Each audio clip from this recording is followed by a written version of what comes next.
نبی تو وہ ہے میرے بھائیوں جو رسم و رواج کو ختم کرنے کے لیے دنیا میں آئے تھے، آخری نبی بن کے آئے۔ ہمارے نبی کی مثال کیسی ہے؟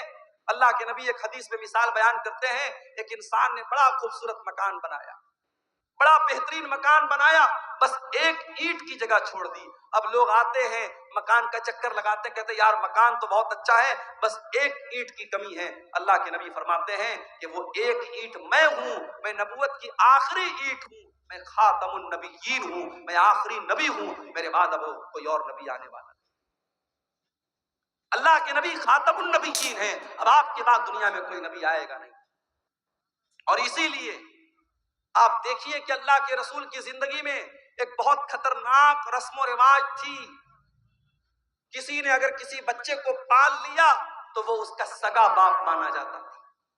ابھی میرے پاس ایک صاحب کا کال آیا کہ میں نے بیٹے کو پالا ہے، مجھے اولاد نہیں ہو رہی تھی، بچے کو پالا ہے، تو یہ تو پتا ہے کہ بچے کے باپ کی جگہ جب نکاح پڑھا جائے گا تو میرا نام نہیں بلکہ اس کے بچے کے باپ کا نام لیا جائے گا، لیکن میں یہ پوچھنا چاہ رہا تھا کہ آدھار کارڈ بنوانا ہے، پین کارڈ بنوانا ہے، کیا اس پر میں اپنا نام دے سکتا ہوں؟ میں نے کہا بھائی یہ دیکھ لو، آپ اگر ٹیکنیکل مجبوری ہے، آدھار میں اگر آپ اپنا نام ہی دے سکتے ہیں، بچے کے اوریجنل باپ کا نام نہیں دے سکتے، مجبوری ہے تو الگ بات ہے۔ شریعت تو یہی کہتی ہے کہ آپ کو اوریجنل باپ کا نام دینا پڑے گا، بچے کو پال لینے سے آپ بچے کے باپ نہیں بن جاتے، شریعت کا قاعدہ تو یہی ہے۔ اسی لیے مسلمانوں کے یہاں بچوں کو گود لینا بہت مشکل ٹف معاملہ ہے، اس لیے کہ اسلام بچے کو گود لینے پر اس کے اوریجنل باپ کا ہی نام اس کے نام کے ساتھ لگایا جائے گا، پالنے والے کا نام نہیں چلے گا۔ اسلام نے بڑی سختی کے ساتھ اس بات کو، اللہ کے نبی نے حضرت زید کو بیٹے کی طرح پالا تھا، اور اتنی محبت سے پالا تھا کہ لوگ زید ابن حارثہ کو زید بن محمد کہنے لگے، اللہ کے رسول کا بیٹا کہنے لگے۔ اور حضرت زید کی شادی جب حضرت زینب کے ساتھ ہوئی اور میاں بیوی میں جب اچھی طریقے سے نباہ نہیں ہو پایا اور حضرت زید نے اپنی بیوی کو طلاق دے دیا، اللہ نے حکم دے دیا اے محمد صلی اللہ علیہ وسلم، آپ حضرت زینب کی عدت پوری ہو جانے کے بعد ان سے نکاح کر لیں۔ غور کرو میرے بھائیو، اس زمانے کے رواج کے حساب سے حضرت زینب اللہ کے نبی کی بہو لگتی تھی، حضرت زید کی بیوی تھی، آپ کی بہو لگتی تھی اس زمانے کے رواج کے حساب سے۔ اور اللہ تعالیٰ کی طرف سے یہ حکم دیا گیا کہ آپ زینب سے نکاح کر لیجئے۔ اللہ کے نبی گھبرانے لگے، لوگ مجھے تانا ماریں گے، لوگ مجھے برا بھلا کہیں گے، میں کیا جواب دوں گا؟ اللہ نے فرمایا یا ایھا النبی لا تطع الکافرین والمنافقین، اے نبی آپ کافروں کی پیروی نہ کریں، منافقوں کی پیروی نہ کریں۔ اے نبی اللہ نے جو حکم دیا آپ اس حکم کو مان لے۔ وَتَخْشَى النَّاسَ وَاللَّهُ أَحَقُّ أَن تَخْشَاهُ، اے نبی آپ کو لوگوں سے ڈرنے کی ضرورت نہیں ہے، آپ کو اللہ سے ڈرنا ہے، اللہ سے ڈریے آپ۔ نبی نے شادی کر حضرت زینب بنت جحش سے، اللہ کے نبی نے جب انہوں نے ان کی طلاق ہو گئی، عدت پوری ہو گئی، اللہ کے نبی نے شادی کر لی۔ اب جیسے ہی شادی ہو گئی، اب اللہ کے نبی کے اوپر منافقین کی طرف سے اعتراض ہونے لگا، یہودیوں کی طرف سے اعتراض ہونے لگا، صاحب انہوں نے تو اپنی بہو سے نکاح کر لیا۔ اب ذرا غور کرنا میرے بھائیوں، جب یہ اعتراض ہونے لگا کہ اللہ کے نبی نے اپنی بہو سے نکاح کر لیا ہے، اللہ تعالیٰ نے قرآن میں اپنے نبی کا ڈیفینس کیا، اور قرآن میں اللہ نے آیت نازل کی ما کان محمد ابا احد من رجالکم، او لوگو محمد صلی اللہ علیہ وسلم تم میں سے کسی مرد کے باپ نہیں ہیں۔ ان کی اولاد تو جتنے ان کے بیٹے پیدا ہوئے سب بچپن میں انتقال کر گئے، جب ان کا کوئی بیٹا جوان ہی نہیں ہوا تو جب وہ کسی مرد کے باپ نہیں ہے تو پھر ان کی بہو کہاں سے آ گئی؟ جب وہ کسی مرد کے باپ نہیں ہیں، ان کے سارے بچے بچپن میں انتقال کر گئے، تو تم یہ کیوں کہتے ہو انہوں نے اپنی بہو سے نکاح کر؟ ان کا دوسرا اعتراض یہ تھا کہ چلو ٹھیک ہے، انہوں نے نکاح کر لیا زینب سے، اور زینب ان کی 5ویں بیوی تھی، اور سارے مسلمانوں کو آرڈر تھا کہ 4 سے زیادہ شادی نہیں کر سکتے، اور اللہ کے نبی کی یہ 5ویں بیوی تھی۔ اس پر بھی لوگوں نے اعتراض کیا کہ سب کے لیے الگ قانون، ان کے لیے الگ قانون کیوں ہے؟ اللہ نے اس کا بھی جواب دیا وَلَٰكِن رَّسُولَ اللَّهِ، یہ اللہ کے رسول ہیں، یہ تم سے پوچھ کر کے نکاح نہیں کریں گے، ان کو اللہ نے اجازت دی ہے، اس لیے انہوں نے زینب سے نکاح کیا ہے۔ عام مسلمانوں کے لیے الگ حکم ہے اور نبی کے لیے اللہ کی طرف سے الگ حکم ہے، تمہیں اعتراض کرنے کا کوئی حق حاصل نہیں ہے۔ تیسرا اعتراض یہ کیا گیا کہ اگر اپنی بہو سے نکاح کر بھی لیا زمانے کے رسم و رواج کو توڑنے کے لیے تو یہ کام کوئی اور بھی کر سکتا تھا، انہوں نے کیوں کیا؟ یہ رسم تو کسی اور کے ذریعے بھی توڑی جا سکتی تھی، یہ رسم اللہ کے رسول کے ذریعے کیوں توڑی گئی؟ اللہ نے فرمایا وَخَاتَمَ النَّبِيِّينَ، میرا نبی آخری نبی بن کر کے آیا، جب میرا نبی رسم و رواج کو نہیں توڑے گا تو کون توڑے گا؟ میرے نبی تو رسم و رواج کو توڑنے ہی کے لیے دنیا میں آئے تھے۔ یہ الگ بات ہے، وہ نبی رسم و رواج کو توڑنے کے لیے آئے تھے، اس نبی کے امتی آج رسم و رواج کو توڑنے والے نہیں بلکہ بڑھانے والے ہیں۔ بڑھا رہے ہم رسم و رواج کو۔ شادی کے پہلے ابھی آپ نے دیکھا ایک بہت بڑی شادی ہو رہی ہے گجرات کے جام نگر شہر میں، ممبئی اور گجرات کے بہت بڑے ادیوگ پتی گھرانے میں شادی ہو رہی ہے، اور شادی میں 9 ارب روپے خرچ ہو چکے۔ ابھی یہ شادی کے پہلے کے فنکشن میں 9 ارب روپے خرچ ہو چکے۔ اور ایسا نہیں کہ یہ صرف ان کے دوسرے مذہب کے لوگوں میں ہو رہا ہے، مسلمانوں کا بھی بہت برا حال ہے۔ کلکتہ کے مٹیا برج میں گیا تھا، وہاں لوگوں نے مجھے بتایا کہ ایک بہت کروڑ پتی ارب پتی مسلمان نے اپنی لڑکی کی شادی کی تو کئی کلو اس نے سونا اپنی بیٹی کو جہیز میں دیا تھا، کلو گرام نہیں، کلو میں اس نے اپنی بیٹی کو زیورات سے لاد دیا تھا اپنی بیٹی۔ کئی شادی ہو رہی ہے تو جتنے باراتی آ رہے ہیں سب باراتیوں کو سوٹ دیا جا رہا ہے، سارے باراتیوں کو سونے کی انگوٹھی دی جا رہی ہے۔ کہ مسلمانوں کیا بھی یہ حال ہو رہا ہے؟ آپ کے سیمانچل کے علاقے میں کیا جہیز کی رسم نہیں ہے؟ کیا ہلدی کی رسم نہیں ہے؟ کیا عورتیں سندور نہیں لگا رہی ہیں؟ کیا بندی نہیں لگا رہی ہیں؟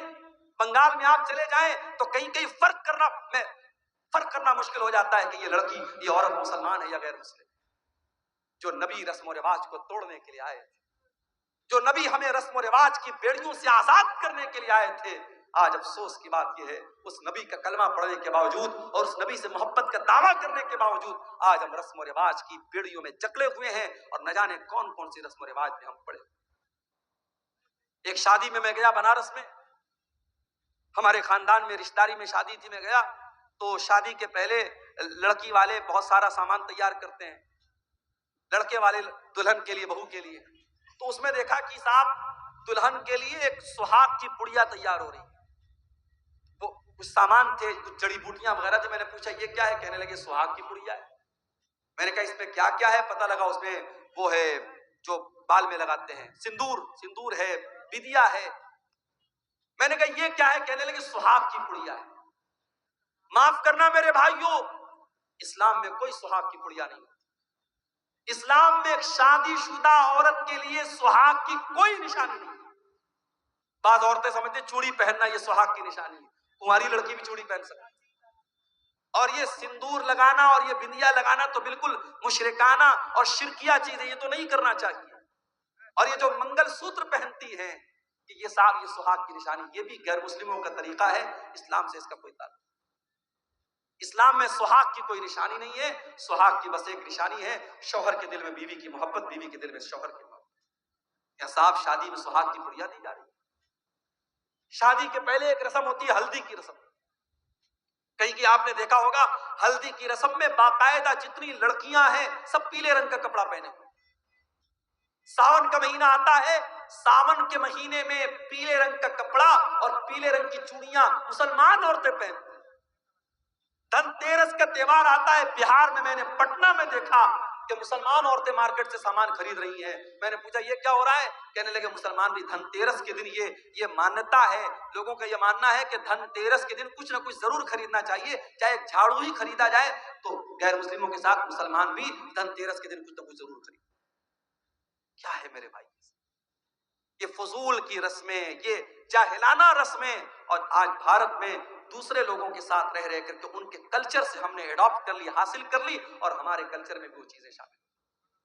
ہمارے نبی تو رسم و رواج کو توڑنے کے لیے آئے تھے۔ ہمارے نبی کی شان تو یہ ہے، ہمارے نبی کا مقام تو یہ ہے کہ جب آپ معراج کے سفر پہ گئے تو بیت المقدس میں سارے نبیوں کی موجودگی میں اگر امامت کسی نے کرائی ہے، سارے نبیوں کا امام اگر کوئی بنا ہے تو جناب محمد رسول اللہ صلی اللہ علیہ وسلم بنے۔ سارے نبیوں کو آپ نے نماز پڑھائی، اور جب آپ دنیا میں تشریف لائے اور آپ نے مکہ کے کافروں کو بتایا کہ میں راتوں رات میں خانہ کعبہ سے مسجد اقصی تک گیا، اور وہاں سے میں نے ساتواں آسمان کی سیر کی تو مکہ کے کافروں نے کہا کہ اے محمد ہم تمہاری بات کو کیسے سچ مان لیں؟ جو سفر کرنے میں ہم کو 2 مہینہ لگتا ہے تم کہہ رہے ہو تم راتوں رات ہو کر کے چلے، ہم کیسے مان لیں؟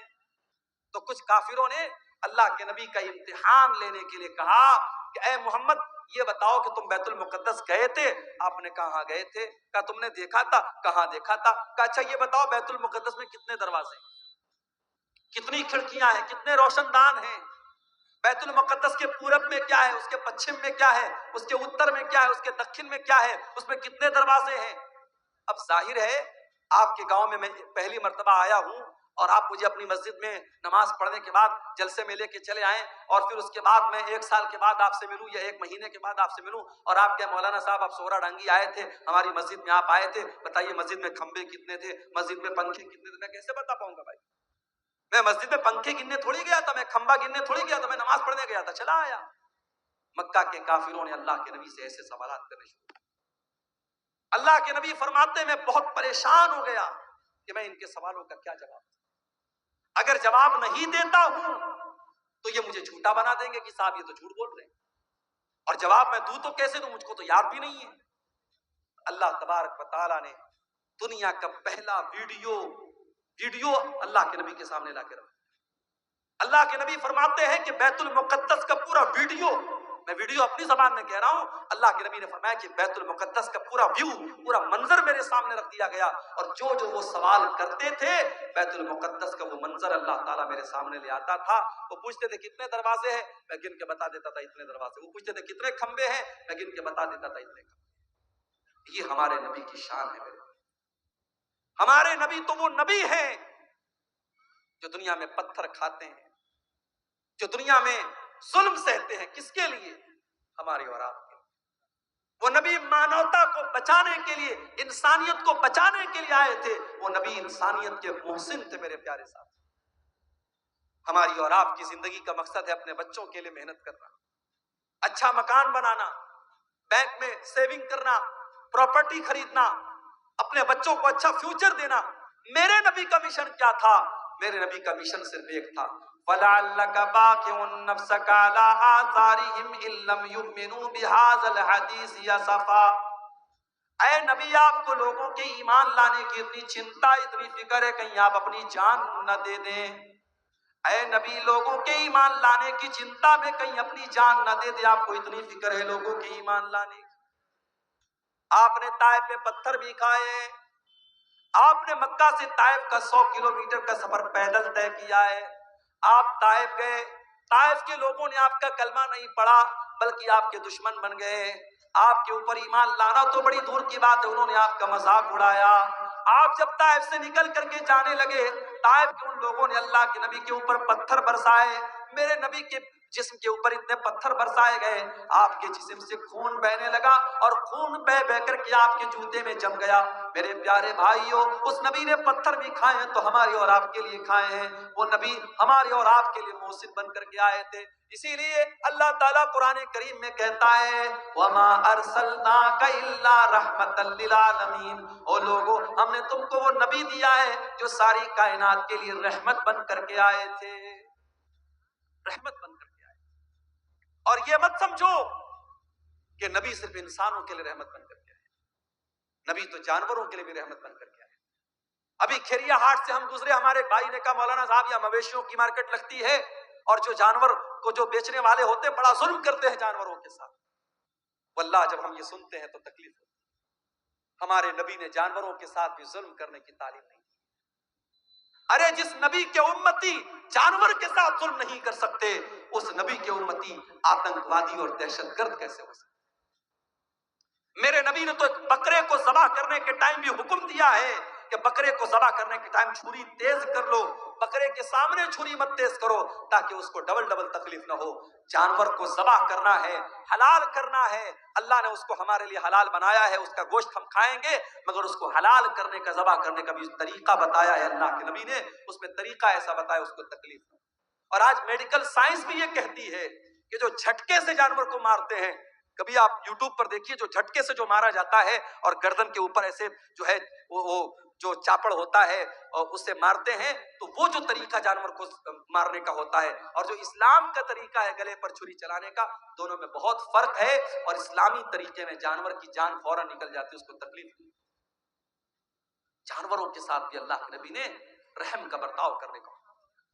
سفر میں آپ جا رہے ہیں، اچانک ایک جگہ سے چیونٹیوں کے پاس سے آپ گزرے، صحابہ کرام کو چیونٹی کاٹنے لگی، صحابہ کرام نے آگ لگائی اور چیونٹیوں کو جلا دیا. اللہ کے نبی کو پتا چلا، اپنے صحابہ کو ڈانٹا اور آپ نے کہا کان کھول کر کے سن لو، آگ کا عذاب آگ کا رب ہی دے سکتا ہے، آگ کا عذاب کوئی اور نہیں دے سکتا. چیونٹی کو بھی جلانے کا آپ کو ادھیکار نہیں ہے، چیونٹی کو جلا نہیں سکتے. اسی سفر میں اللہ کے نبی جا رہے تھے، ایک صحابی نے ایک لال چڑیا کے بچوں کو لے لیا اور لال چڑیا جب اپنے گھونسلے میں آئی، بچوں کو نہیں دیکھا، پھڑپھڑانے لگی. اللہ کے نبی کی نظر چڑیا کے اوپر پڑی. آپ نے کہا اس کے بچے کو کس نے چھینا ہے؟ ایک صحابی نے کہا اللہ کے نبی میں نے چھینا ہے. آپ نے فرمایا جاؤ اس کے بچوں کو لوٹا دو. ایک چڑیا کو اس کے بچے سے جدا کرنے کی تعلیم محمد رسول اللہ نے نہیں دی ہے. جو ایک چڑیا کو اس کے بچوں سے دور کرنے کی تعلیم نہیں دے سکتے ہیں، وہ کسی ماں سے اس کے بچے کو دور کرنے کی تعلیم کیسے دے سکتے ہیں؟ اللہ کے نبی فرماتے ہیں ایک عورت نے بلی کو پکڑا اور بلی کو باندھ دیا، قید کر دیا، نہ کھانے کو دیتی تھی نہ پینے کو دیتی تھی، یہاں تک کہ بلی مر گئی. اللہ کے نبی فرماتے وہ بڑھیا جہنم میں جائے گی. ایک بلی کو بے وجہ مارنے کی وجہ سے وہ جہنم میں جائے گی. دوسری حدیث میں اللہ کے نبی فرماتے ہیں ایک فاحشہ عورت نے، ایک بدچلن عورت نے، جب وہ کنویں سے پانی نکال رہی تھی، ایک کتا پیاس سے مر رہا تھا، اس نے اپنے چمڑے کے موزے میں پانی نکالا اور کتے کو پلا دیا. اس کے اس عمل کی وجہ سے اللہ تعالیٰ نے اس فاحشہ عورت کو بخش دیا، اس کو معاف کر دیا. یہ میرے نبی کی رحمت ہے. جانوروں کے ساتھ بھی اچھا سلوک کرنے کی آپ نے تعلیم. اور جانور ہی نہیں، میرے نبی تو بے جان چیزوں کے لیے بھی رحمت بن کر کے آئے. وہ حدیث آپ نے سنی ہوگی، اللہ کے نبی کھجور کے تنے پر کھڑے ہو کے خطبہ دیتے تھے. ایک عورت کی نظر پڑی، اس نے دیکھا اللہ کے نبی کھجور کے تنے پر کھڑے ہو کے خطبہ دیتے ہیں. اس نے کہا اے اللہ کے نبی ہمیں اچھا نہیں لگتا ہے، آپ کھجور کے تنے پر کھڑے ہو کر کے خطبہ دے، ہمیں اچھا نہیں لگتا ہے. اس عورت کا بیٹا بڑھئی کا کام کرتا تھا، اس نے کہا اے اللہ کے نبی میں اپنے بیٹے سے کہہ کر کے ایک بہترین ممبر آپ کے لیے بنواؤں.